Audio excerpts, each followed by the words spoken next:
the next, I mean, you spoke about it a bit Yep. Yeah, last time we spoke, you had just started it. I had just kind of started it. I've played a lot more of this game. You've played a lot more now, so you finished it, if I'm not mistaken. I've rolled credits. I'm very keen to hear your thoughts on this game, though, because I think last time, this game. Yeah, you had kind of just started it. I didn't even know if you had started it when we spoke last time. I was still on the Canto Blight heist, which is basically the introduction to the game. Yeah. I've played a lot more now. I've spent a lot of time on the game's first planet that you have access to. I've only now gotten to the icy planet, Kujimi, I think it's called Kujimi. Funny enough, that was the one from the last movie, Rise of Skywalker. I think they were on Kujimi. I like this game a lot. I think it is nowhere near perfect. It has got so many issues. I think the stealth is very rudimentary. I think the shooting still lacks a bit of punch.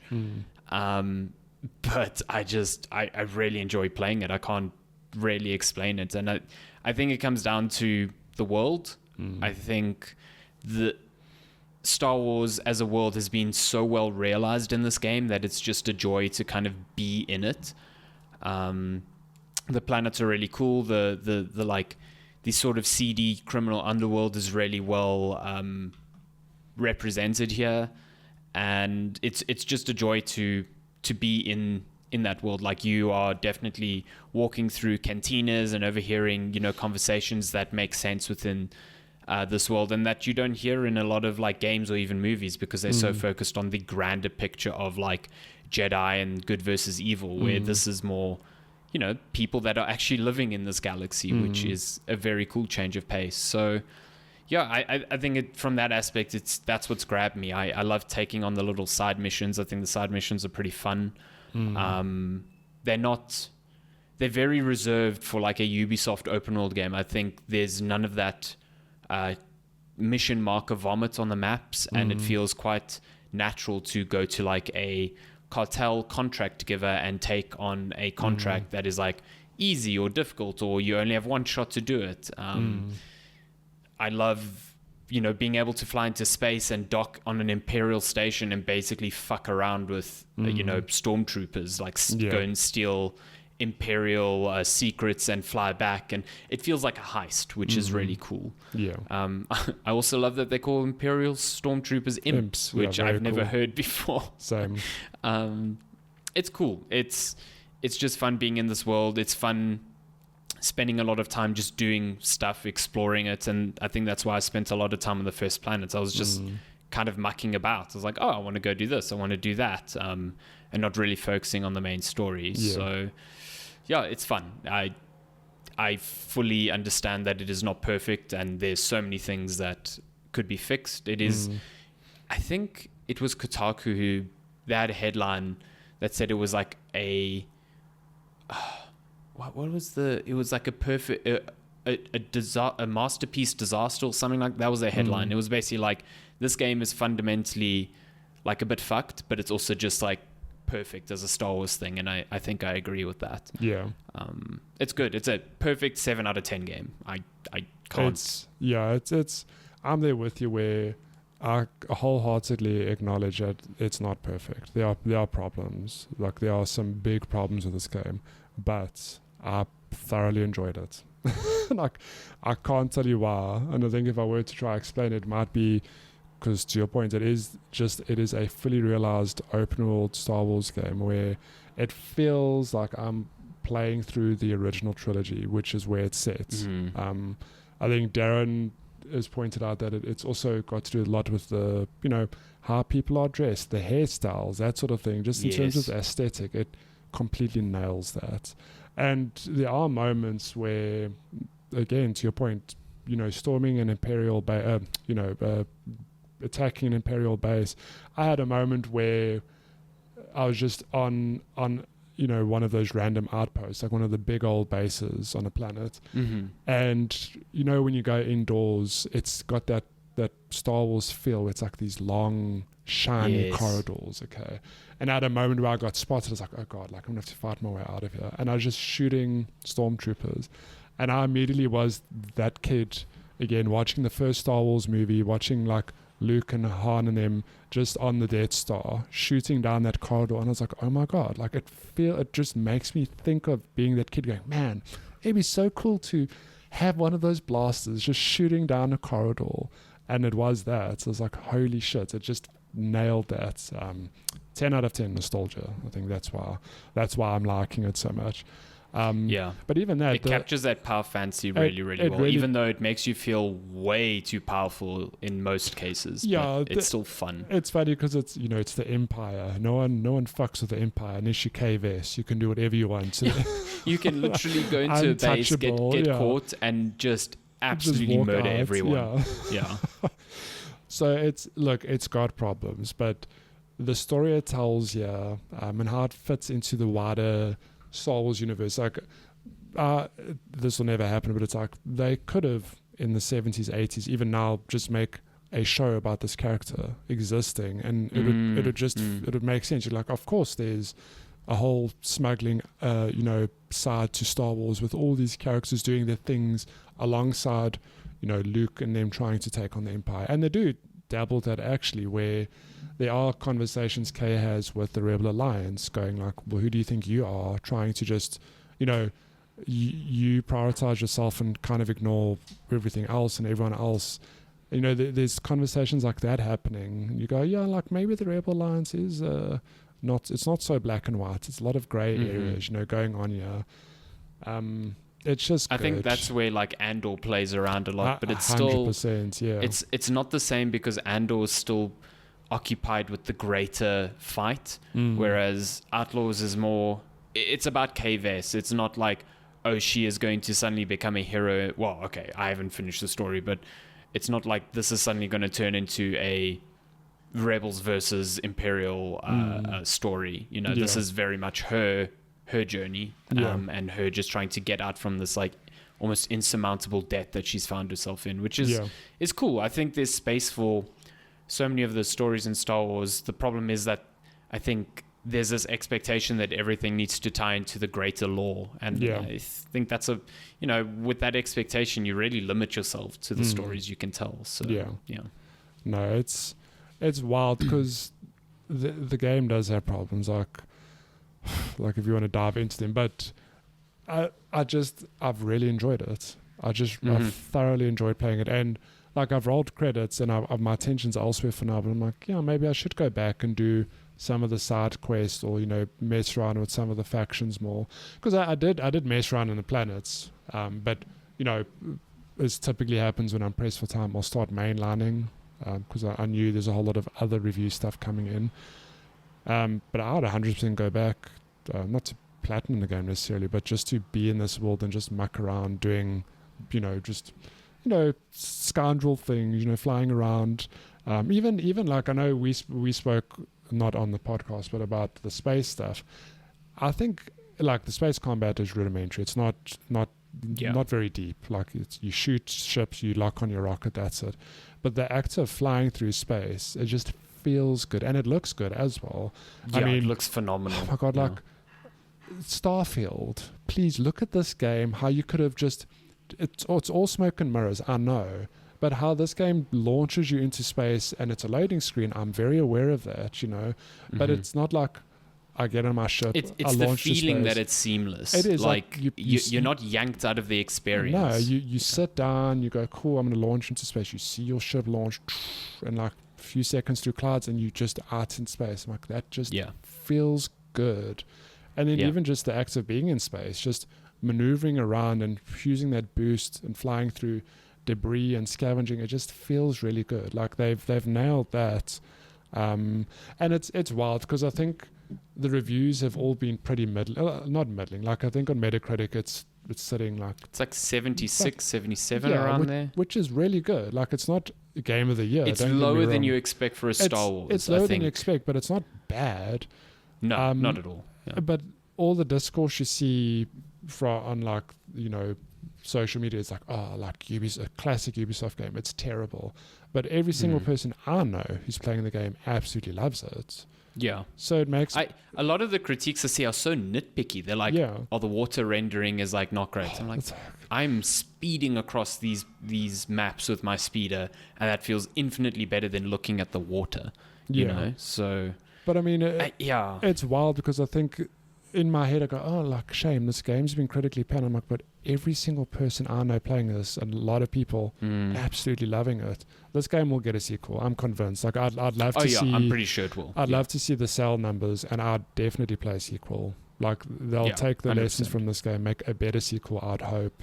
But I do think that the one criticism I saw from, I think I was watching SkillUp's review, which is like a 40-minute review, very extensive. He kind of falls in the same camp as us, where he's like, totally see how this game is like put together, can see the stitching in the background, the shortfalls, but still having a good time with it. But he did make a good point in that Ubisoft Massive, the lead developer on this game, are the same people who did The Division, which is widely considered one of the best feeling third-person shooters of all time. Yeah. So what happened here? Because that's definitely not what that feels like. Yeah. So like, if they're given the chance to maybe look at this again and refine it, I would hope that would be a big point of focus. And I could see it like being a lot better in that regard. Like, similar to how we saw big jumps in quality between like Assassin's Creed 1 and 2. This is like a proof of concept. How does this open world Star Wars work? And I can see them coming back to it with fresher eyes and it being like phenomenal a second time around. Yeah. I mean, I've got problems with it too. And it's like, it's obvious.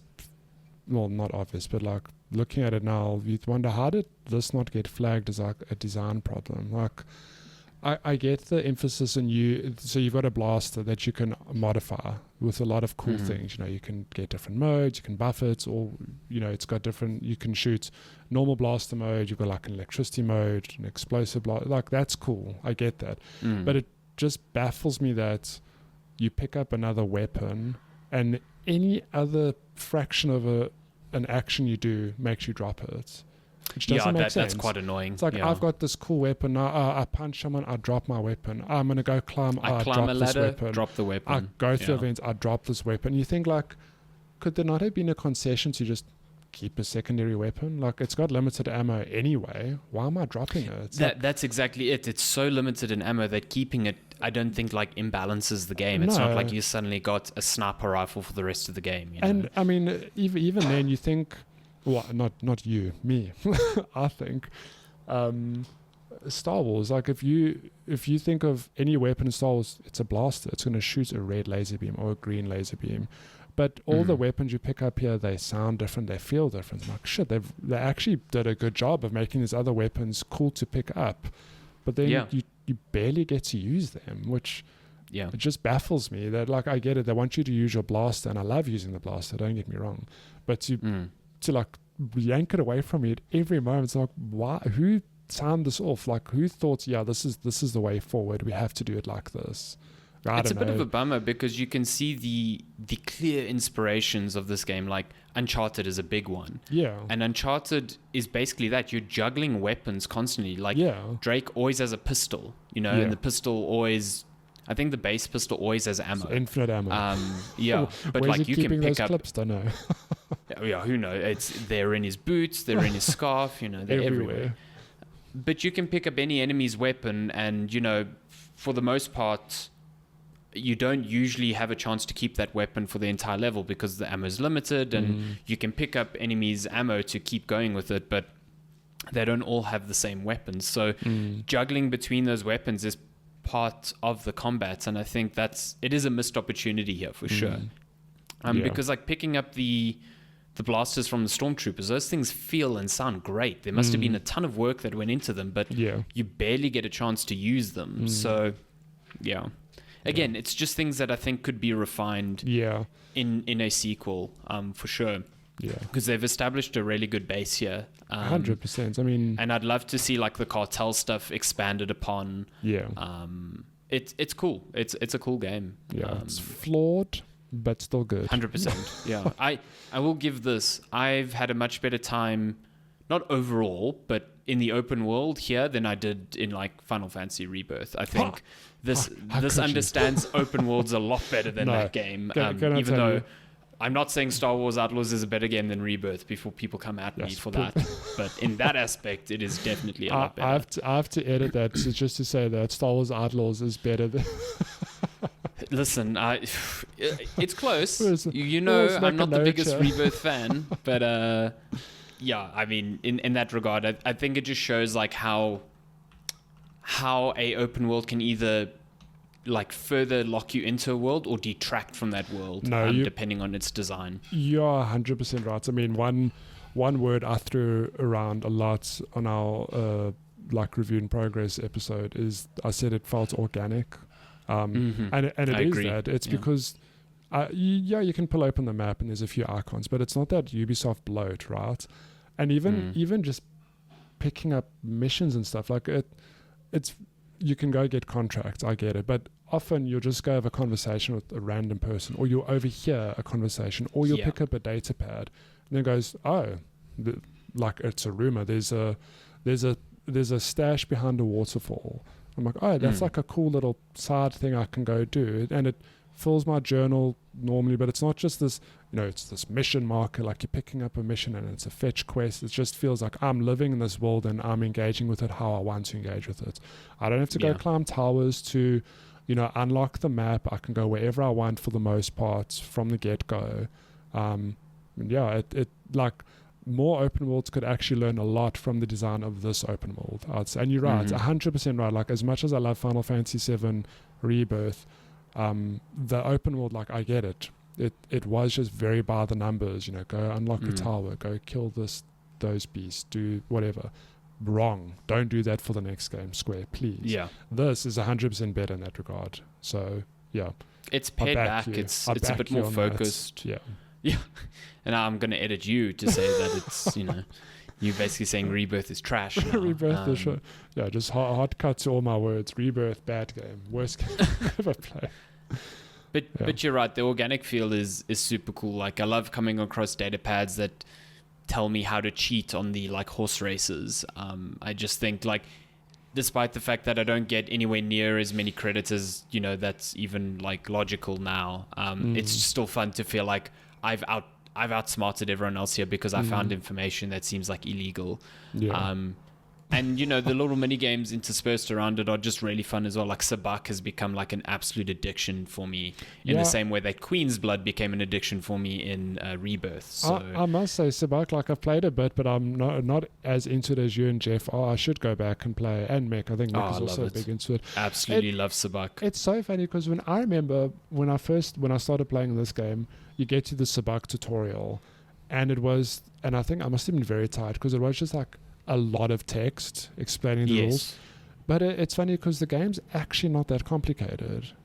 It's really not. No, not at all. It reminds me of like a mix of like blackjack and poker because it is just like very limited things you can do in a turn, but you're also trying to suss out like, is my hand strong enough to beat the other hands? And sometimes there's a balance of like going for the best hand possible or just being like, if I have a Sabak, that's already good because even if I lose, I won't lose as badly. Yeah. So it's a real risk and reward type of balance. And I think for a card game, that's perfect. It's the same with Queen's Blood. I find are you overextending or are you actually thinking smartly about what is a safe play?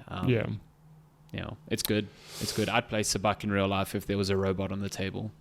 Sure. What's cool is that Sabak, I don't think is complicated enough that it can't exist in real life. Like absolutely not. It's just a thing of dealing, and I'd like a robot to do all of that. I mean, it makes the game flow a lot easier. But you're right. I think a Sabak deck with the dice and the little shift tokens, 100%, that could be a real game. And it's quite breezy. Rounds are quick. The games don't last that long, so. Yeah, it's really cool. I really like it. And all the little arcade machines that you come across, all of those games are pretty fun as well. So good. It's just, again, leans into that aesthetic of, what? It's funny because Star Wars is a product of its time, right? Like when Luke's out there destroying the Death Star, what interface does he have in that ship? It's some god-awful 80s computer interface. But they lean into that for this game, and you can find arcade machines through the world that have games just with that look and feel, and Yeah, they're that actually really aesthetic, fun. yeah. Like just quick little distractions, real good. It's not the pristine Star Wars that a lot of newer No. movies, and especially games like, I love Fallen Order and Jedi Survivor, but it does lean into that. This is the ancient and very clean looking Star Wars. Like Outlaws is the grungy, It's like you said, grungy, yeah. 1980s look, It's and that I think it works aesthetic. super well. Yeah, I think it's the aesthetic that really sells it. Honestly, Yeah. it feels like a Star Wars game. Yeah. It again, sorry to go on it, but it just reminds me of watching the movies as a kid, thinking like, oh man, like think of this when on the Death Star, like just the sounds associated with them moving around in that armor, putting the boots, putting the weapons down. It just reminds me so much of that. They've nailed the sound design on that front. Yeah. Yeah, it's 100%. so good. Like when an alarm goes off in an Imperial base, it is that ominous like horn that like sounds like a Doppler effect going in and out. It's good. It's 100% nostalgia, like you said. Like those sounds, and to see them recreated with such clarity is really cool. Yeah. And then last thing I'll say, Nyx, great, good boy, love Nyx. 10 out of 10 companion. Yeah. The mini games with the food, super good. They have no business being as wholesome as they are, pun intended. It's so good. It's and again, like we're gonna wrap this up now, but when I saw the gameplay, Star Wars has the thing as well where I think it's almost mandatory to include some other sidekick or cameo to the point where I saw Nyx, I was like, oh, like don't force it, whatever. But I'm eating my words. I'm like, thank God that Nyx is in this game. Like really great addition in terms of gameplay and character. Like Kay and Nyx are such a cool duo. That work very well. And I mean, Star Wars, like you said, does it well. It's like Cal Kestis and BD1. Like, there's always a cute alien or a cute robot, and they are so far nailing that in these games. Like, I would love a Nyx plushie. That would be rad. I think I was just throwing because it's like you're meant to be, you're the scoundrel doing shit in the underworld. It's like you're gonna make it a bit cutesy, but it works. Like, they've got a good. I mean, even their relationship is like part of the story, part of her character, Kay's character. It's and good. I kind of love how active Nyx is. Like BD1 with Cal Kestis kind of just sits on his shoulders because like you have to, because that kid is just flying through the air and doing wall runs and whatever. But like when you're climbing, Nyx is on your back, but as soon as you get on a perch, jumps off your back, runs around, is like a very alive companion. Sometimes just chills in an area to try and kind of show you that there's something here that you should be like focusing on. So it feels like a companion as opposed to just set dressing for someone that gives you healing stims. You know what I mean? So no, I get you. Yeah, it's great. Outlaws is just, it's good.